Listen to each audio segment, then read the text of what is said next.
Hello there, guys. Again, this is Alex here, bringing you part 2 of What If Deku Was the Familiar of Zero. So, before I continue, I want to give present my friend slash writer who has been helping me. Thanks a lot to him. He was able to give me, we finished what we were discussing and brainstorming, and he was able to script it. Mad thanks to this guy. He's actually right now here. Say hi. Hello there, guys.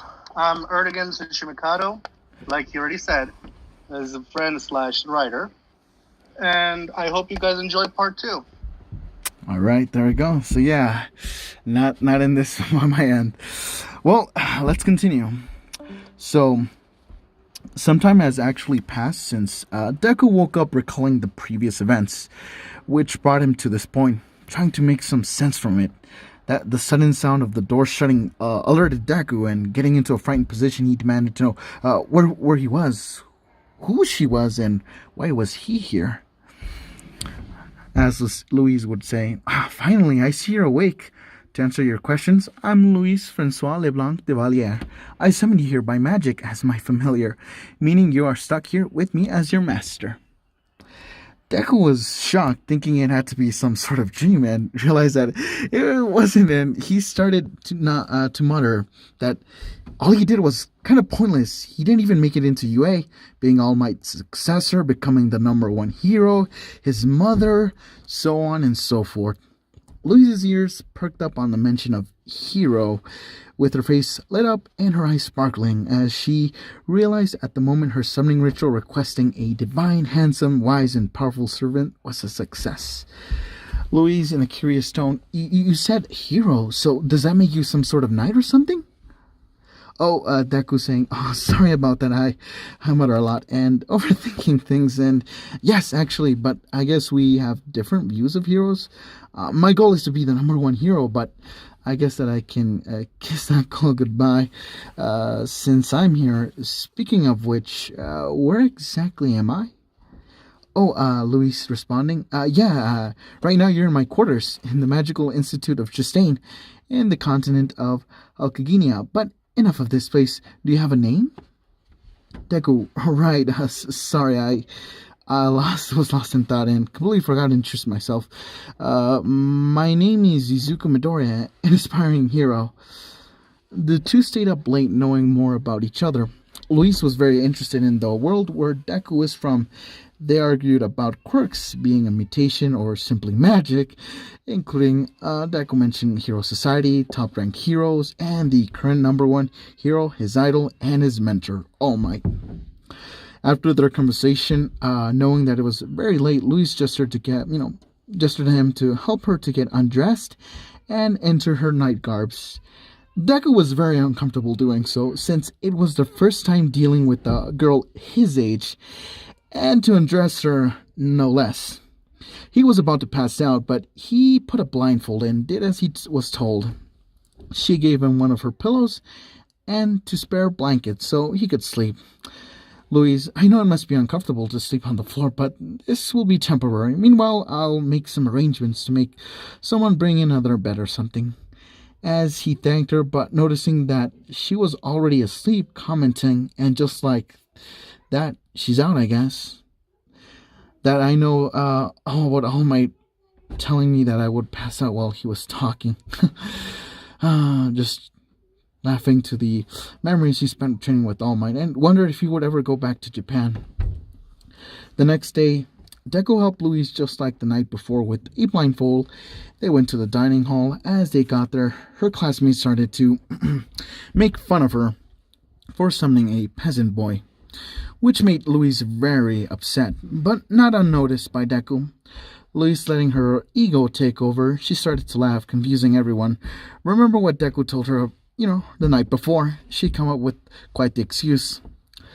Louise, laugh all you want now, but I'll be laughing in the end. He isn't some peasant boy. He's my divine, handsome, wise, and powerful familiar. In the world where he came from, he is the strongest. His name puts fear into the hearts of criminals and brings hopes to the people. He's also known as the Almighty Izuku, the symbol of peace, so don't you dare call him peasant boy. Deku had all eyes on him, staring and judging him, which made him very nervous. He didn't enjoy being in the center of attention.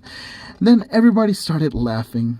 Deku tried to stop Louise before she could spread more weird rumors about him, but a charming red-haired girl walked up to Louise. Kirsche. Oh, really, Louise the Zero? What makes you think that your worthless familiar, a peasant boy no less, could be feared by criminals? I don't even know what he thinks that he could scare rabbits. I mean, just look at him. Are you sure that you didn't just make that up? But if you insist, we can settle to this at the upcoming familiar contest. Got that, Louise the Zero? Louise and Kirsche continued the argument. Deku, on the other hand, he could see himself and Bakugo in their place. That made him chime in the conversation, asking on why she kept calling Louise the Zero, after hearing that it was because Louise had a 0 success rate on magic. The code name given to her was the Zero. For Deku was basically being quirkless. Deku, so in other words, with the 0, you label her as a failure, but did you know that 0 is also where everything starts? Nothing would ever exist if we don't depart from there, and nothing would ever be achieved. So don't you think that you're better than others because that will be your downfall? As Deku said this, Louise's classmates looked at each other with guilt and left them speechless. The loud silence made Louise blush, and her face started to get red. Her classmates left the dining hall one by one. As Deku and herself being alone in the dining hall, a smile formed on her face and a single tear fell from her cheek, thinking to herself that nobody actually stood up for her like that, leaving her with a fuzzy feeling. After that, they started eating their breakfast as their day went on, walking around and talking some more. Once they arrived at the courtyard, they saw Louise's classmate with their familiars and enjoying themselves as if they were at an outdoor cafe or something, which Louise explained that for the time being they have some time out from lessons, so they get a chance to know more about their familiars. Deku kind of got excited and suggested that they go as well, so they can sit down while they talked, and some pie on the side would make it more relaxing. Louise agreed with Deku, and as soon as they sat down at a table, they noticed the scene of a guy two-timing some good-looking ladies, and was caught in the act. Deku commented on the scenario to Louise and telling her that if he was doing that to the girls in his world, he would have been in bed for at least a week.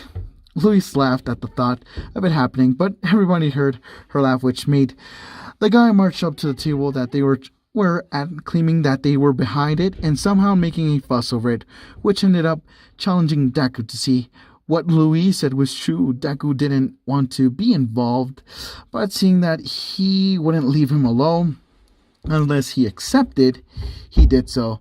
The guy summoned some bronze, human-sized Valkyries. Deku, on the other hand, wanted to get it over it with ASAP, so he sent a 35% flick that sent air pressure, which sent the guy and his army of bronze Valkyries to a wall that surrounded the magical academy. Everyone was in disbelief on what just happened. Guiche, the Gromont, defeated with one flick of his finger. Everybody still shocked that they realized that what Louise said was true, defeated with one flick of a finger. Sometime after, Hollow's days arrive. With no lessons to go to, Louise decides to bring Deku to town for a light shopping, and they go to a weapon shop, which kind of confuses Deku at first, but considering that he wanted to learn swordsmanship, he decides to look around, and a rusted looking sword catches his eye. As he tries to test it out, he sees that it's in perfect condition when suddenly he knows how to use swords and notices that the rune on his left hand is glowing. It made his thoughts go wild, trying to find out the cause of sudden knowledge within his own mind. On that sword, he was also got some tools to maintain the blade, while Louise was looking at a golden sword, looking at him and thinking if he's okay with it. More power to him, I guess. And once at the magical academy, Deku goes and trains with the sword. A good few hours of training has passed. He decided to get the rust off the blade, which he managed to get some of it. While doing so, thinking out loud, he asked himself if he would be able to return home. A voice, "Where's home?" Deku, "Japan, obviously." "Yep, good old Japan." A voice, Never heard of it, partner." Deku, confused, he looks around, but nobody was there, and he says, "Huh, I must be going crazy or something." Hey, voice. Nope, you're not going crazy. I'm down here. As Deku looks down, he freaks out, seeing a talking sword that referred to him as partner. Clarifying the situation with the talking sword, he introduces himself as Delflinger, or Delf for short. He explains a bit about his powers, or rather, the power of Gandalf, which makes him knowing how to use a weapon just by touching it. Only by weapons that are meant to be weapons, not weapons that are just for show. With some other things, which are revealed later on. Weeks passed, and the familiar contest was just a day away. The princess was greeted by the staff and Louise, while Deku got some last-minute training for the big day. Deku is currently able to use at least 40% of One for All, plus, Gandalf's power, also enhancing Delph. And in this regard, at least Deku has a little bit more, is a lot more respectful and has at least some decency.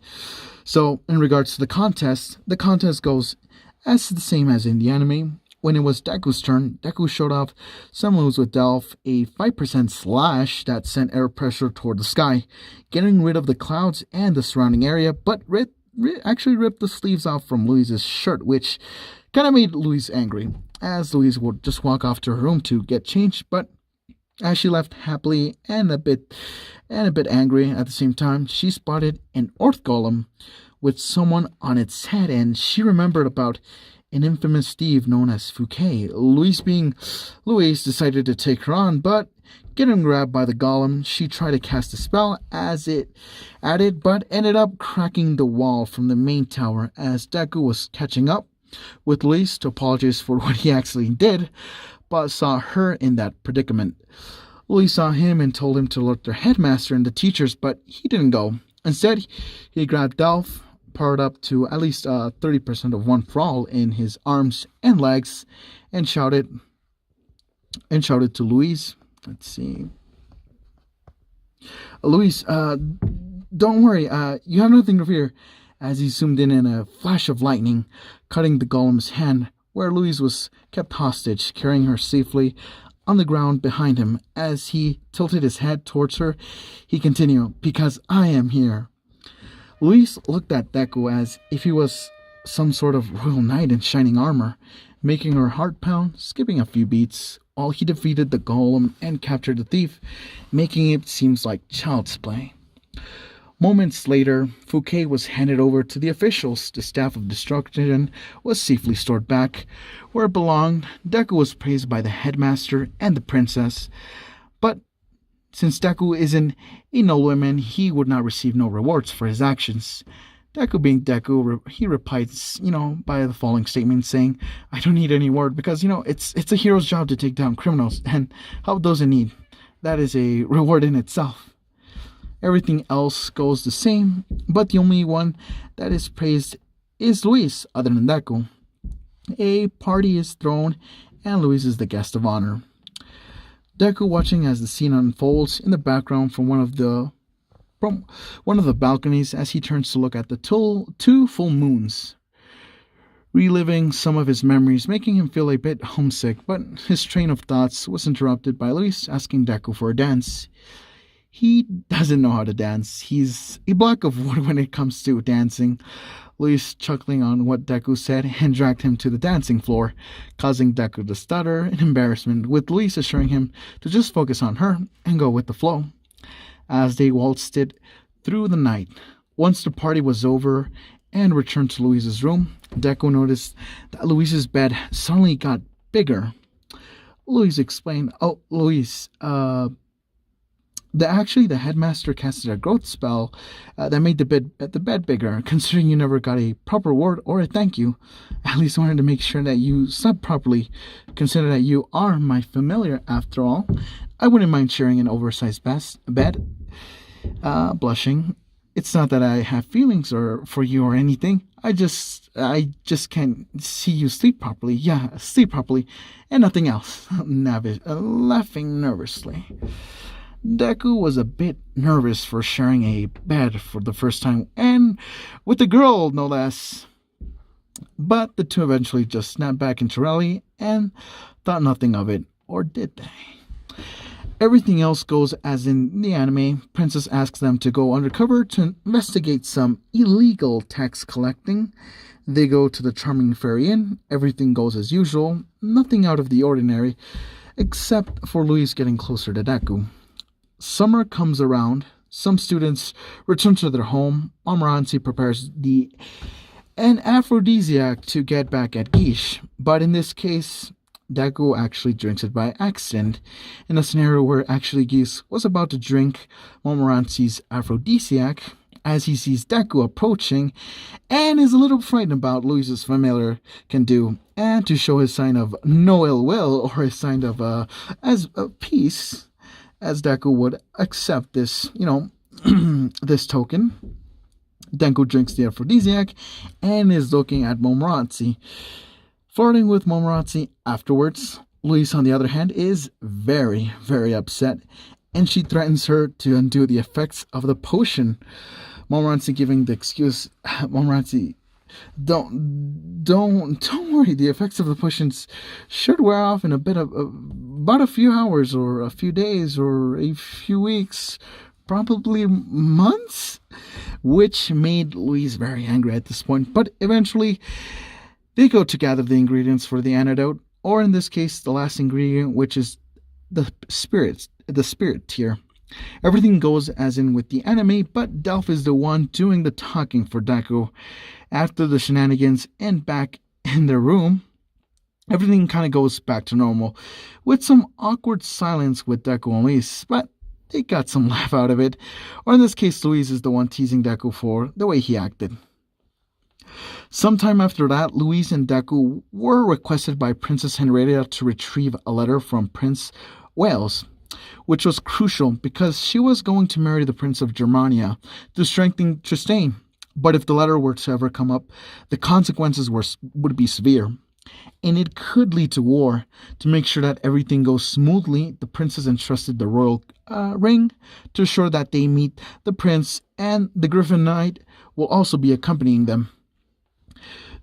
Doing the mistake of talking about the mysterious knight accompanying them in an open area, Gish pops up out of nowhere, and he claims that he will join in too, but to where he did not know. To make sure that he doesn't talk, they let him tag along. The next day at the crack of dawn, early in the morning, when the first light of sunrise happens, Deku and Louise are at the gates of the academy. Gish joins them as well. While they were arguing when they would leave, and what is taking the guy so long, suddenly a griffin landed, and man hopped down from it and said, "My beloved Louise, it has been a long time, hasn't it?" As Deku looked at, confused by a 40-year-old looking man that just called beloved, in the heat of the moment with some hints of jealousy in his thoughts, Deku just tells the guy, excuse me? As we're gonna be leaving out off at this part, guys. Yes, I'm sorry, I glossed over some events. Basically, like I said, it's not like a insert with Saito in this case. Some events would not play the same, and I might have glossed over some events in regards to Deku doing peasant work. But be honest with yourself, it's like you got power. It's like you ain't gonna be doing that shit, my guy. You don't have to subject yourself to that. I'm guessing like she would at least value Deku, not to treat him like a slave or some shit like that. But other than that, yeah, this is what I have. Sorry if I didn't include too much siesta shit. It's just that it was kind of irrelevant, to be honest. It's like, be honest with yourself, you guys. It's you already know where I'm going with this one. Yeah, me and Ed have already planned this one, almost the whole thing. Just that since I do need to get my thoughts into this, I did want to end it off like this part. Yeah, me and him have been brainstorming all of this. Don't worry. I don't just make him do it on his own volition. We've discussed this various times about what I want to do. It's been months in planning. I'm sorry, guys. I'm sorry. Yeah, and he works, I work. We're basically working on, we have jobs as well. And also, I do make thumbnails for my what ifs as well. I'm starting to do that shit. So I'm doing for other future what ifs I'm trying to do. I'll give you a hint. Should I? This one is totally Ed's idea. Do I have an image? Do I have an image? Tell me, do I have an image? Let's see. Kind of a muck here. Yeah. Here's your. Yeah, I've been discussing. Yeah. This one is not going to be mine. This is a totally an original script from Erdgan. So yeah, I hope you guys be expecting that one, my guys. So thank you for watching the video. Comment down below any suggestions. Did you like the video? Do you like my drawings? Please, I'm trying to get better at this, guys. Please at least comment the drawings. But regardless, have a good night.